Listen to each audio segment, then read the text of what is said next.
राज्यात अनेक समस्या आहेत, त्यातली एक समस्या म्हणजे सांडपाणी व्यवस्थापन। सरकार बंदी असूनही ड्रेनेज लाईन साफ करण्यासाठी माणसांचा वापर केला जातोय, त्यामुळे अनेक जणांचा मृत्यू होते। यावरती मात करण्यासाठी पुण्यामधील डी.वाय. पाटील महाविद्यालयातील प्रोफेसर सानिया अन्सारी यांनी एक रोबोट तयार केला, ज्याच्या मदतीने ड्रेनेज लाईन साफसफाईसाठी मदत होते। तर हा नक्की रोबोट कसा बनवण्यात आलेला आहे, कसा त्याचा उपयोग होतो हे जाणून घेतलेला आहे आमच्या प्रतिनिधी रेवती हिंगवे यांनी। तर 2019 पासून ते 2023 पर्यंत जवळपास 300हून अधिक लोकांचे हे मॅन होल क्लीनिंग म्हणजेच जे ड्रेनेज साफसफाई कर्मचारी असतात त्यांचा मृत्यू झालेला आहे। आणि त्याच्यावरती उपाय म्हणून पुण्यातील अजिंक्य डी.वाय. पाटील महाविद्यालयामध्ये एक असा रोबो तयार करण्यात आलेला आहे जो त्या प्रत्यक्ष माणसाच्या ऐवजी जाऊन त्या पाईपमध्ये सगळं ते ड्रेनेज साफ करेल। तर हे कसं डेव्हलप करण्यात आलं, कुठून ह्याची आयडिया सुचली हे जाणून घेण्यासाठी आत्ता आपल्यासोबत आहेत प्रोफेसर अन्सारी आणि निखिल मॅम। तुमचं खूप खूप स्वागत आहे NDTV मराठीमध्ये। तर मी जसं म्हणलं की कसं सुचलं, हे काय काम करतं आणि कसं काम करतं? ओके, धन्यवाद। या कॉलेजमध्ये मी डॉक्टर सानिया अन्सारी प्राध्यापिका म्हणून काम करते। 2020 मध्ये आम्ही हा प्रोजेक्ट स्टार्ट केला होता। या प्रोजेक्टसाठी आम्हाला गव्हर्नमेंट ऑफ इंडियाकडून आर्थिक सहाय्य मिळालं होतं।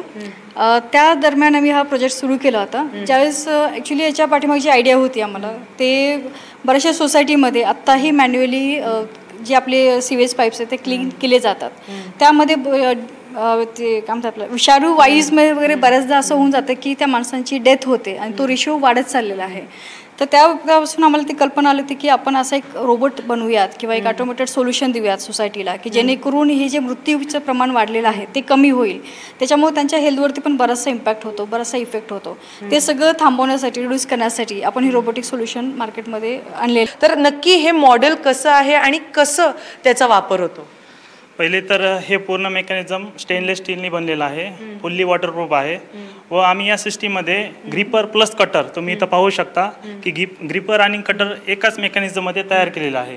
आम्ही यासाठी खूप सारे नवीन मेकॅनिझम तयार केलेले आहेत, ज्याचं की आम्ही पेटंटही केलेलं आहे।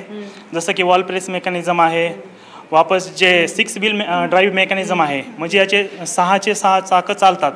आपण पाहिलं असेल सीवर पाईपलाईनमध्ये जे स्लिपरी कंडिशन्स असतात त्याच्यामध्ये ते टायर स्लिप होऊ नये, त्याच्यासाठी आम्ही त्याला ॲडजस्टेबल वॉल प्रेस मेकॅनिझम दिलेलं आहे। तर ते फुल्ली इफेक्टिव्ह काम करणार, वॉटर मॅनहोलमध्ये जाऊन तसं ते तयार करण्यात आलं। बरं, मग तुमच्या दोघांचं स्पेसिफिकली यात भूमिका काय होती हे तयार करण्यासाठी? तुमचा काय त्याच्यात रोल होता? आमच्याकडे ही फक्त कल्पना होती, नाहीतर आम्ही ज्यावेळेस रिअल टाईममध्ये जाऊन पुणे म्युनिसिपल कॉर्पोरेशनला व्हिजिट दिली, तिथं रिअल टाईममध्ये काम कसं चालतं त्याचा आम्ही पूर्ण अहवाल म्हणजे घेतला आणि त्याच्या अकॉर्डिंग आम्ही ठरवले की आता आपल्याला अशी टेक्नॉलॉजी आणावं लागेल की जी सेल्फ मोड, म्हणजे माणसाला मॅनहोलमध्ये उतरायची आवश्यकता पडू नये, जे आता जे सध्या कामगार करतात त्या ठिकाणी हा रोबोट जाईल आणि जे काही असेल सगळ्यात मेन हा रोबोट जातो AI बेस्ड सिस्टीम यूज करून केलेलं आहे आपण। याच्यामध्ये ऑटोमेटेड सिव्हिअर रोबोट आहे आणि याच्यात आपण ब्लॉकेज आयडेंटिफाय केला जातो आधी। बरं असं होतं की मध्ये काय आहे हे बाहेरून आपल्याला सांगता येत नाही, त्या ठिकाणी हा आपल्याला आयडेंटिफाय करून सांगेल की कुठल्या टाईपचं ब्लॉकेज आहे, त्याच्यावर अकॉर्डिंग आपण ॲक्शन घेणार आहेत। दुसरं याच्यासाठी आम्ही 10,000 इमेजेस जमा करून त्याच्यावरती टेस्ट करून वगैरे मग फायनली हा अल्गोरिदम डेव्हलप झालेला आहे। ग्रिपर दिलेला आहे, जसं आपण आता एक्सप्लेन केलं होतं, ग्रिपर आहे, कटर आहे। कसं हे चालतं जरा आम्हाला दाखवा। हां, तुम्ही सांगा। हां, ग्रिपर कसं चालतं सांगा? ग्रिपर जे आहे युजली आता जेव्हा आपण रोबोट हा मॅन्युअलमध्ये जाईल त्यावेळेस तिथून कचरा वगैरे असतो, मे बी बॉटल असतील, ट्री रूट्स असेल, स्लज असेल, तर ते ओढून आणण्याचं काम ग्रिपरचं राहील। त्याच्यामध्ये कटर दिलेलं आपण, समजा त्याच्यामध्ये दगड किंवा हार्ड ब्लॉकेज असेल तर त्याला कट करायचं काम कटर। हा कॅमेरा आहे, या कॅमेऱ्यातून ते टोटली वॉटरप्रूफ कॅमेरा आपण यूज केलेला आहे। त्याच्या थ्रू आपल्याला रिअल टाईम आपण डेटा इथे पाहू शकतो स्क्रीनवरती वगैरे। जो ऑपरेटर असेल तो डायरेक्टली वरूनच आपल्याला मध्ये काय चालू आहे, कुठल्या टाईपचं ब्लॉकेज आहे, कुठली ॲक्शन घेणं जरुरी आहे, हा डिसिजन वरतीच घेतला जाईल। त्या व्यक्तीला कुठेही एंटर करायची आवश्यकता पडणार नाही, म्हणजे टोटली आपण ऑटोमेटेड सिस्टम देतो। तुम्ही आधी म्हणलात की ब्लॉकेज आयडेंटिफाय करायला लागतं, पण मग ब्लॉकेज आयडेंटिफाय करण्यासाठी एक साधं एक कॉमन मॅनचा हा खरं तर प्रश्न असतो की जर एखाद्या रोबोला ती गोष्ट माहीत असली पाहिजे तर त्याबद्दलचं फीड त्यात ऑलरेडी एखादी आयडेंटिफाय करण्यासाठी, तर असे एकूण किती ठिकाणचे तुम्ही त्यातलं फीड ऑलरेडी त्याच्यात फीड केलेलं आहे की ज्याच्याने त्याला कळेल की हे ब्लॉकेज आहे, या प्रकारचं ब्लॉकेज आणि तसं काम केलं पाहिजे? आम्ही याच्यात स्पेशली ऑब्जेक्ट डिटेक्शनमध्ये योलो अल्गोरिदम यूज करून आम्ही मशीन ट्रेनिंग केलेली आहे.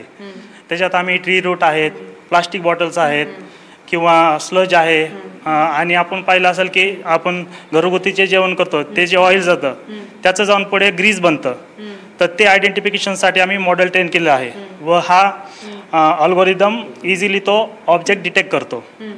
आणि सगळ्यात महत्त्वाची गोष्ट, आता हा एक मोठा मॉडेल आहे, तर पाईप्स आपल्याकडे वेगवेगळ्या प्रकारचे असतात, जे ड्रेनेज पाईपलाईन्स असतात, त्यानुसार त्याचं मॉडिफिकेशन होऊ शकतं का? आणि या मॉडेलचं काय क्षमता आहे की ती कुठपर्यंत कचरा ओढू शकते, काय त्याचं किती वजनाचा कचरा ओढू शकते? याच्यात आणखीन एक टेक्नॉलॉजी म्हणजे एन्झाईम आपण डिप्लॉय करू शकतो. आमच्यासोबत IIT गुवाहाटी, IIT खरगपूरचे पण प्रोजेक्ट पार्टनर्स होते.